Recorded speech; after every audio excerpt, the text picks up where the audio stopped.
I didn't just get my toxic college classmates expelled. I let them book their graduation dinners, brag about their shiny new six-figure job offers, and then I systematically vaporized their entire futures in under 72 hours, after 4 years of me giving up my entire social life to build a game-changing tech algorithm.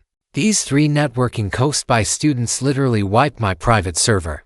They stole my capstone project, scrubbed my name from existence, and when I called them out, the ringleader literally smiled in my face and tried to gaslight me, saying, "You just need to take a breath." They thought because I was the quiet, isolated nerd, I'd just roll over and cry. They thought they had committed the perfect academic heist. But what these absolute clowns didn't realize was that I had secretly embedded mathematical tripwires deep inside the code's behavior months ago. Invisible, impossible to find watermarks that only I could trigger. I didn't scream. I didn't run to the dean.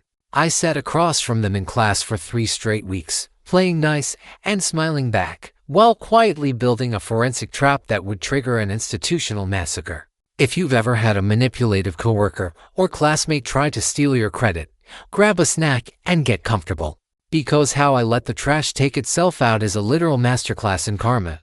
I still remember exactly what I was doing the moment I realized 4 years of my life had been stolen. It was 2:47 in the morning.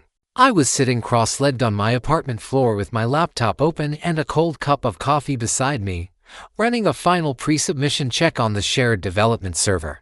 And the files were gone. Not corrupted, not moved, gone, wiped so cleanly that if I had not already known exactly where to look, I would have thought they had never existed at all. My hands did not move for a full 30 seconds. I just stared at the screen, completely blank. Like my brain refused to accept what my eyes were already reading. But to understand how we got here, I need to take you back to where this all started. And just so we are clear up front, this story, as originally shared on a well-known online community, is told entirely from one person's perspective, mine. I spent 4 years at an engineering university building something I genuinely believed could change how large-scale logistics worked. Not in a vague, idealistic way. In a real, provable, this could save a corporation tens of millions of dollars annually way. My capstone project was a logistics optimization algorithm, and before I had even formally presented it, 2 independent early-stage investors had already reached out to my department asking about me by name. I was 22 years old, running on 4 hours of sleep a night, eating the same 3 things in rotation because I did not have the mental bandwidth to make food decisions. And for the first time in my life, I felt like all of it was about to pay off. I want you to really picture the version of me from that period. Socially invisible. Skipping everything, parties, dinners, casual hangouts, because I genuinely could not afford to lose the hours. My closest friend from freshman year stopped inviting me places around junior year, not out of anger, just out of quiet acceptance that I was not going to show up anyway. I did not blame her. I had built my entire world inside this project. It was not just a grade. It was the proof that all the sacrifice had meant something, that the version of me who had chosen this hard, isolated road had chosen correctly. Here is where it gets interesting. Because of the way our final semester was structured, the university required students to integrate their individual projects on a shared development server for a 2-week collaborative phase before finals. It was designed to simulate real workplace conditions, and I understood the logic. I even thought it was a reasonable idea at the time.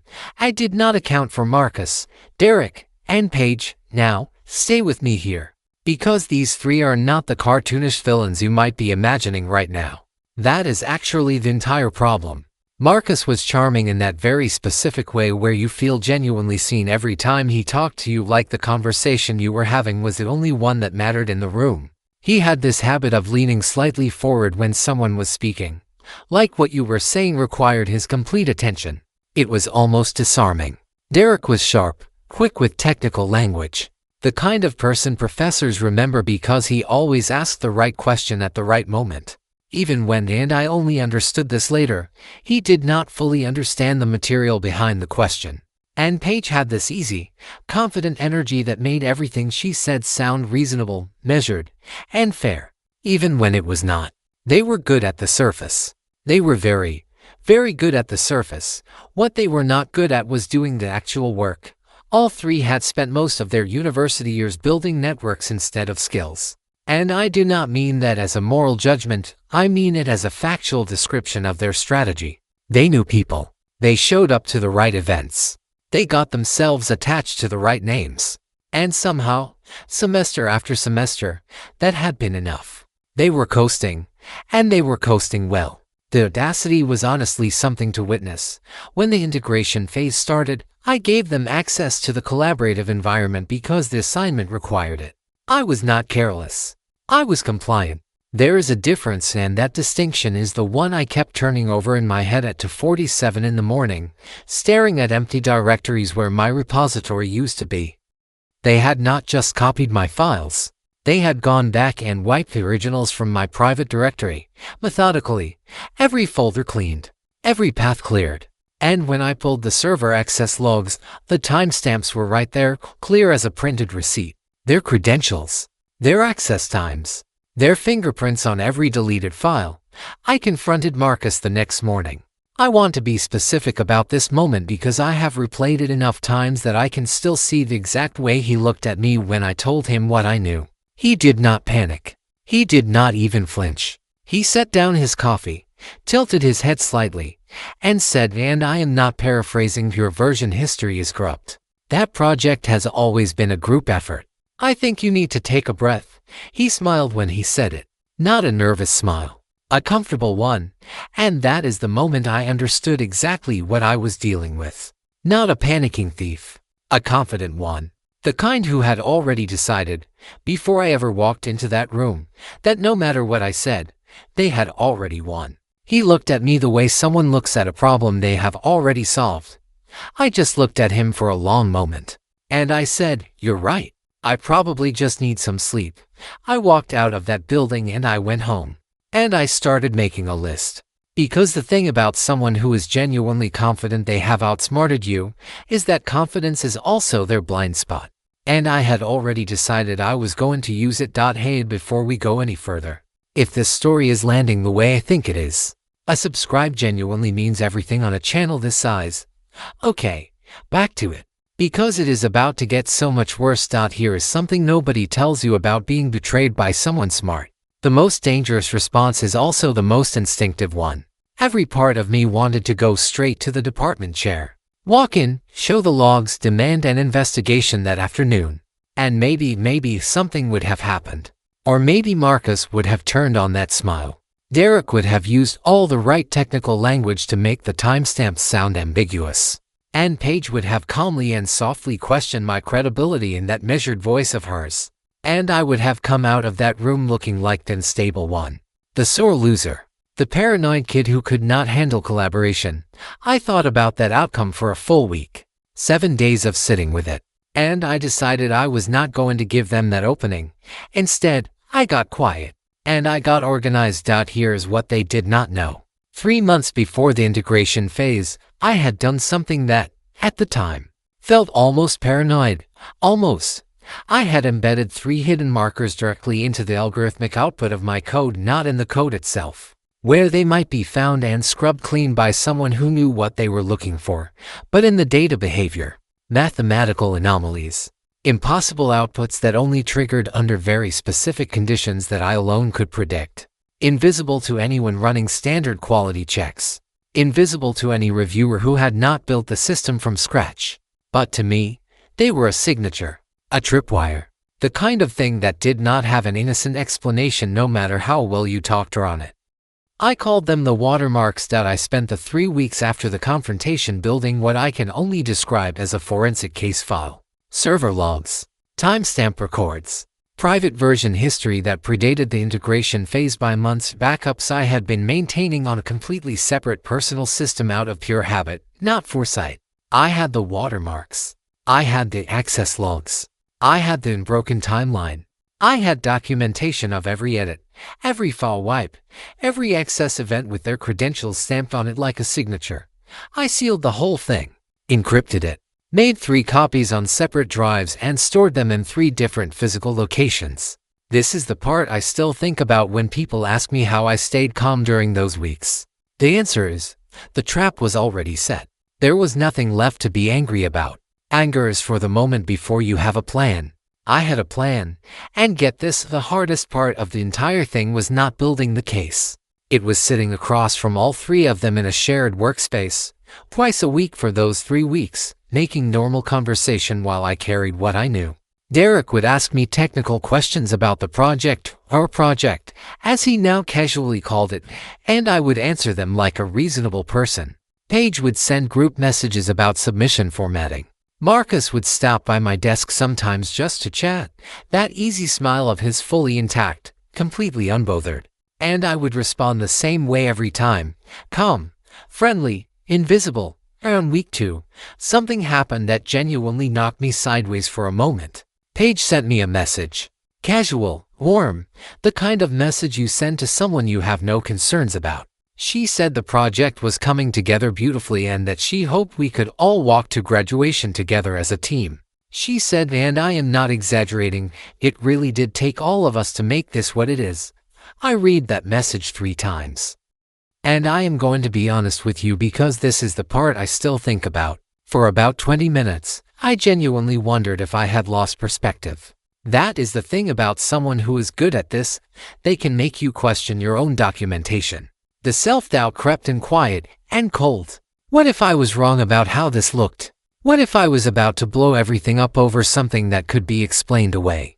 I went back and looked at every single piece of evidence I had compiled, every timestamp, every log entry, every watermark trigger, and it was all still there, clean, undeniable, waiting.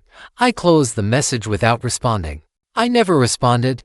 Meanwhile, all 3 of them were visibly relaxing. Marcus was circulating news of a prestigious quantitative analysis position he had accepted at a major firm secured on the strength of the research he was about to submit as his own. Derek had 2 competing offers and was publicly deliberating between them like it was a luxury problem. Paige had already told people her start date. They were celebrating before they had even crossed the finish line. They were not looking over their shoulders. They had already decided the story was finished. They thought they were 14 days from winning. Here is the thing they could not have known. I had been watching the university's administrative calendar for weeks. A new academic integrity protocol had been quietly implemented that semester, one specifically designed to handle large-scale coordinated fraud at the institutional level, bypassing the internal department review process entirely and escalating directly to a formal ethics tribunal with full forensic review authority. It had been announced in a university bulletin the size of a footnote. Most students had never read it. I had read it 3 times. The protocol required a formally sealed evidence packet. I had one. A documented chain of custody. I had that too. And a submission deadline no later than the final week before commencement.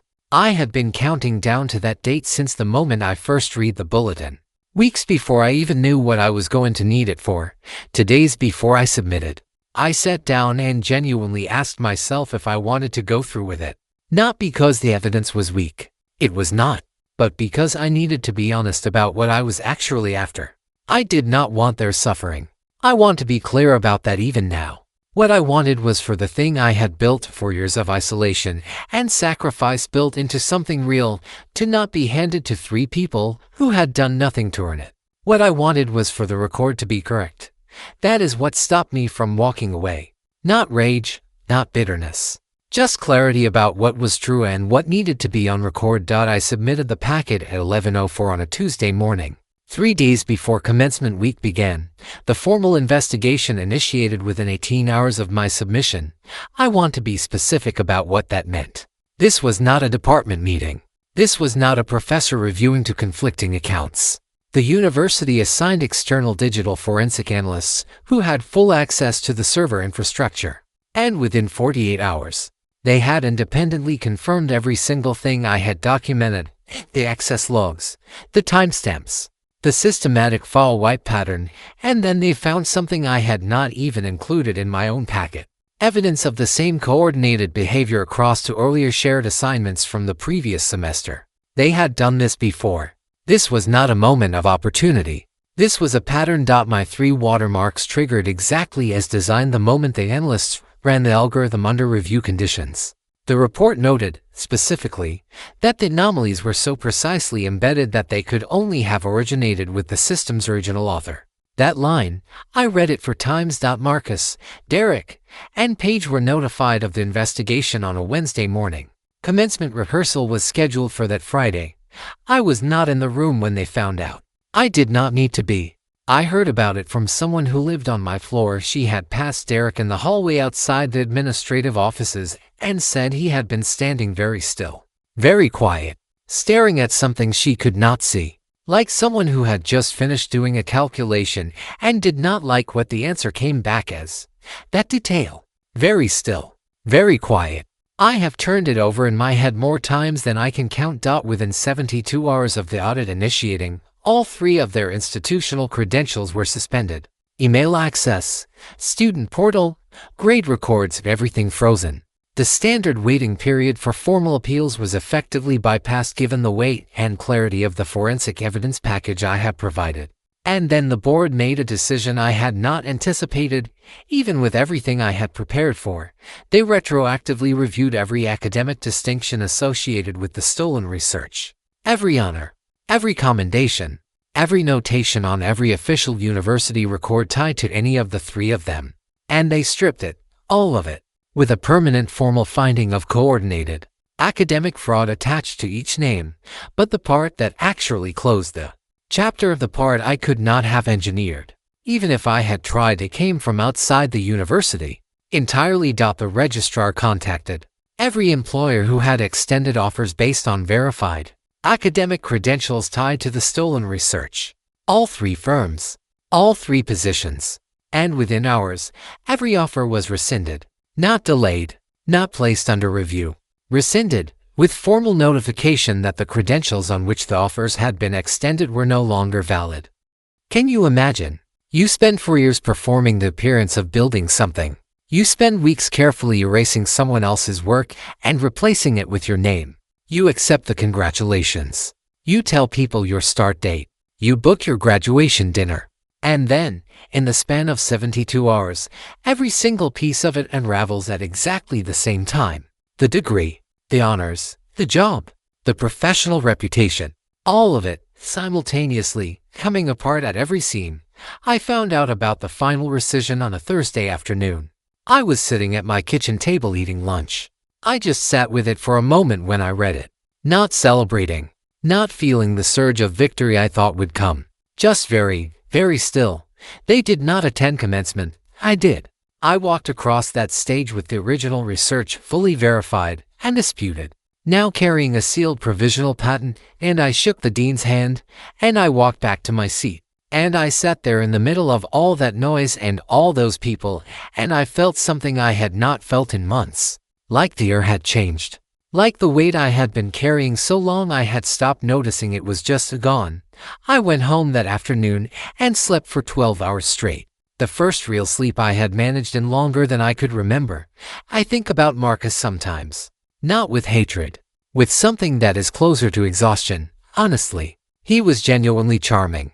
That was real. He could have built something with that something actual. Something is. Instead, he spent 4 years perfecting the performance of competence rather than competence itself. And when the moment came where the performance was no longer enough, there was nothing underneath it. Just the empty space where the work should have been. Here is what I want to leave you with. The people who take what you built are not betting against you. They are betting that you love your own piece more than your own work. They are betting you will decide the fight is not worth it. That walking away is the smarter move. Make sure they are wrong, because the code you write always carries your signature, in ways they will never see coming. And when the time arrives, and it always arrives, you do not need to raise your voice. You just need to have been paying attention the whole time they were not.